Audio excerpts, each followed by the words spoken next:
Victor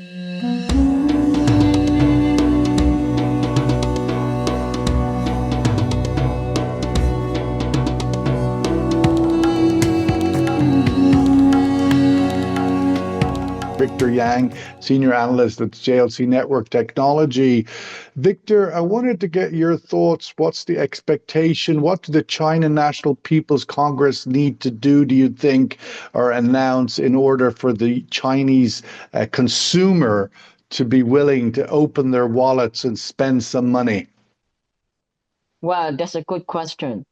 And I think the most important thing in 2025 is for the ordinary people, for most people, to feel the improvement of the economy and to make the policy benefit them. Well, in 2024, we knew the country's GDP grew 5%, but it was not, actually, I would be honest to say, was not felt by most people. It was just by a small, relatively small group of people contributed by, well, high tax, mostly by high tax, driven by high tax. And so one of the focus is how the government can make people believe that it's going to improve significantly and boost their confidence in the country's future in 2025. And is about to release more stimulus this year. For instance, the subsidies on a lot of products, home appliances, laptops, and cell phones, and so on. We had expanded this kind of subsidies this year. And so we expect more stimulus to cover more people, yes, in 2025. I wanted to get a sense, and it's very difficult to kind of comprehend from a distance, and we are sort of battered with our narratives and prejudices, and generally the tone on China globally is the economic performance is not great. One data point I heard last week at IE Week from one of the sort of world's leading energy analysts on a public stage was that China growth numbers have to be taken and halved. That 5% declared, actually growth is probably at best 2 to 2.5%. I'm wondering, within the context of China, with the China National People's Congress meeting, is there expectation? Is it a big story that they're meeting? Do the people wait to see, oh, what will they give? Is there pressure that they must deliver something to elevate the people? They, as you said, give a wider incentive to the wider group of people. I'm just trying to understand what the sentiment on the ground is for the government to do more to help stimulate the economy. Well, yes, there are expectations, particularly by private companies. As we talk about the development of private companies in the last podcast I joined, well, Xi Jinping said that he encouraged the development of private companies, and more measures are expected to be rolled out this year to boost the development of private companies.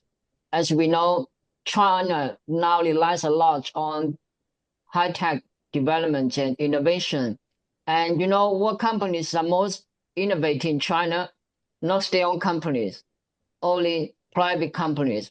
And when people hear that Huawei, such a big giant, is a private company, they were surprised. They was wondering, is this really a private company, not a state-owned one? No, actually, the strongest, the best company in China are private companies. And if state-owned companies are playing on a level field with them, they cannot compete at all, not at all. So the most innovative company in China are private companies. So they need to rely a lot and more on private companies to give a boost to the country's economy. Well, they are not playing on a level field, but they need to make the field increasingly level for private companies. Yes.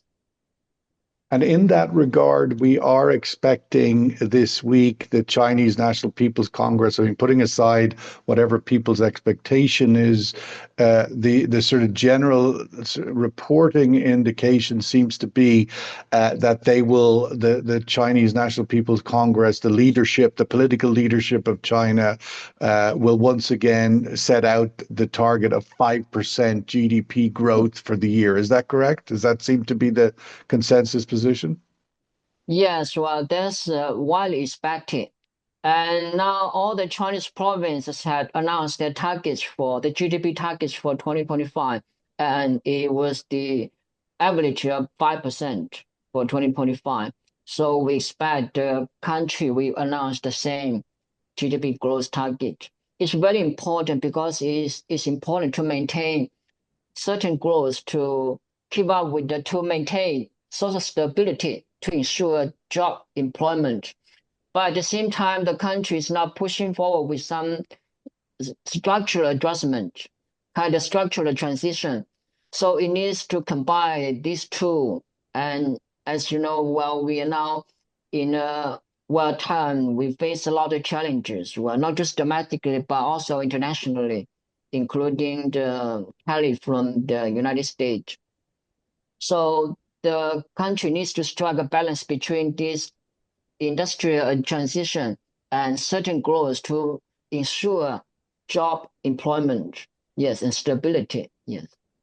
Victor, I wanted to sort of get your views on obviously the big event happening this week in China, the annual meeting we've talked about, but also is the second 10% of Trump tariffs on Chinese exports to the United States.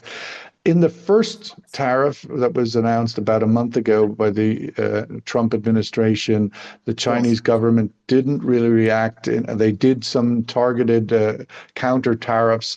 Your thoughts on this next round? Are we going towards a trade war of scale? Your thoughts on how the Chinese government is likely to react as this escalating trade tariffs are sent from Washington? Well, when the tariffs go up, well, there will be negative impacts on China's exports to the United States. For instance, its exports to the United States could have gone up faster, but still it was growing in 2024. Without the additional tariff, well, would be higher, the growth. So now this has curtailed the growth of China's exports to some degree.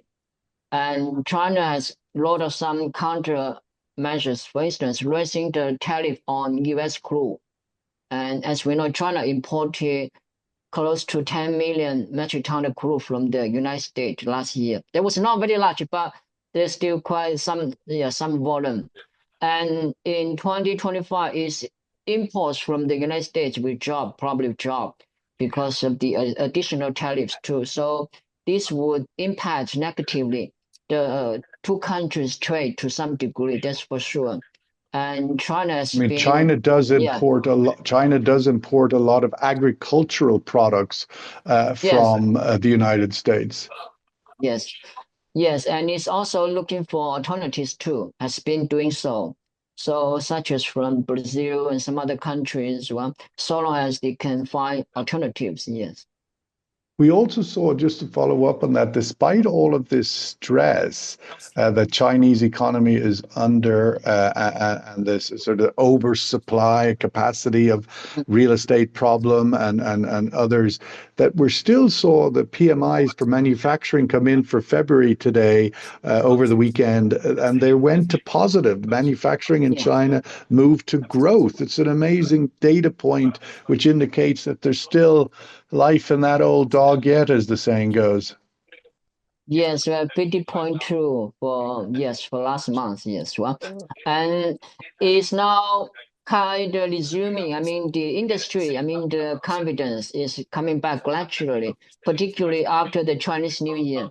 And most companies, for instance, in Guangdong province, well, over 98%, I think the number may be that so, and had come back to work after the Chinese New Year. Most were basically large companies had resumed work, and those who had not come back are really small ones. So the industry activities are coming back. Yes.